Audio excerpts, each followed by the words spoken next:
Bună ziua! Astăzi o să jucăm Laser Dash.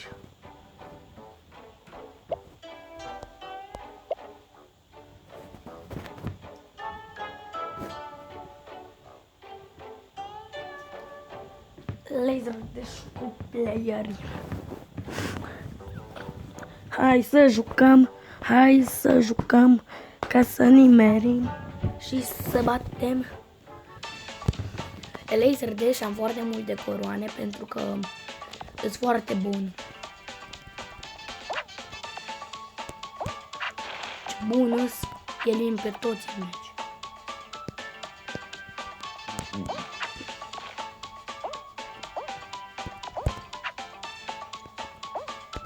Vreau să zic ceva, că eu dacă joc Block Dash, cred că nu există un om care să rezistă mai mult decât mine la Block Dash. Bine, știu că există câțiva, dar sunt în clasament 100 la rezistarea Block Dash. Dacă aș avea și emote-uri, aș fi pe 50, dar așa pe 100, dar am primit și mesaje și foarte bune și prin cei 1000 la Block Dash cei mai buni.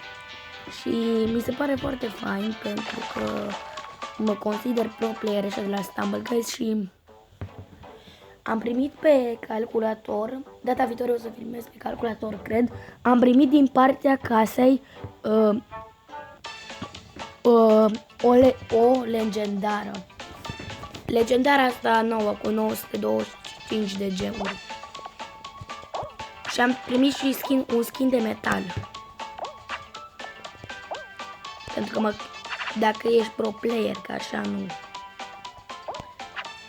Și au zis că o să încerce să-mi bage câteva emote-uri.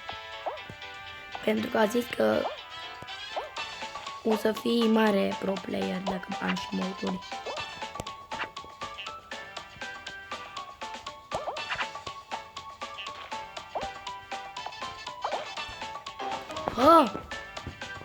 Da, știu, am lag, dar mai bag o tură de Laser Dash. Pentru că știu că-s bun. Vai, dacă vă arăt cât rezist la Block Dash. Vă rog, dacă vreți să jucați versus mine pro player Velcu, îmi scrieți numele în comentarii, îmi dați ad la friends și cred că vă luați bătaie, atâta zic. Bine, nu vreau să fiu răutucios, poate mă bateți, poate nu, dar vă zic să vă antrenați înainte să jucați versus mine. Ca șanse, nu știu dacă aveți, dar dacă sunteți pro player, da, dacă sunteți boți, nu.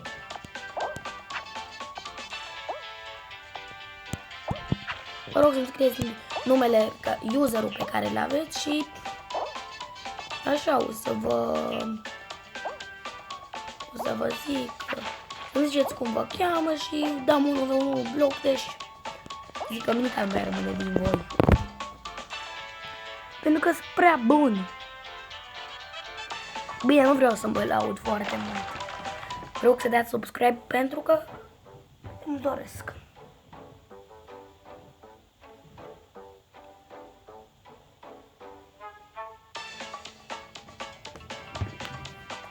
Uite, dacă mă bateți, pălăria jos. Pălăria jos și respect. Pălăria jos și respect pe serios. Deci dacă mă bateți, pălăria jos. Sunteți mai buni decât mine. Dacă mă bateți. Pălăria jos cele care m-a bătut. Și o să scriu și în comentariu că m-a bătut cineva la Stumble Guys și n-aștia, pentru că pălăria jos, eu respect oamenii. Nu, eu am respect și sunt respectos. Sunt respectos. Pălăria jos pentru cei care mă bat. Acum, serios, se pare că sunt mai talentați decât mine.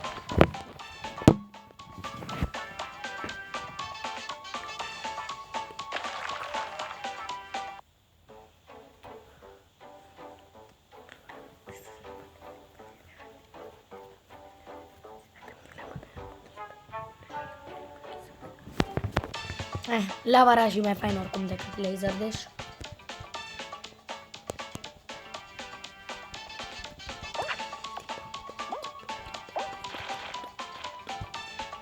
O se pare că sunt singurul de aici care pot schemele astea noi.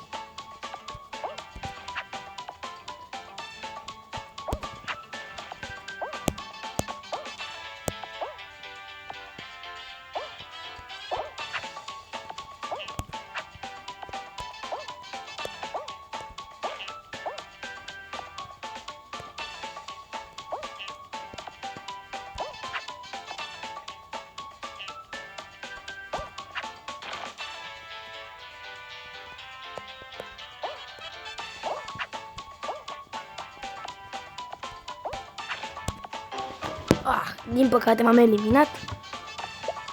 Vă mulțumesc pentru videoul ăsta. Am arătat Laser Dash cum se joacă și la viitoare vă arăt Block Dash.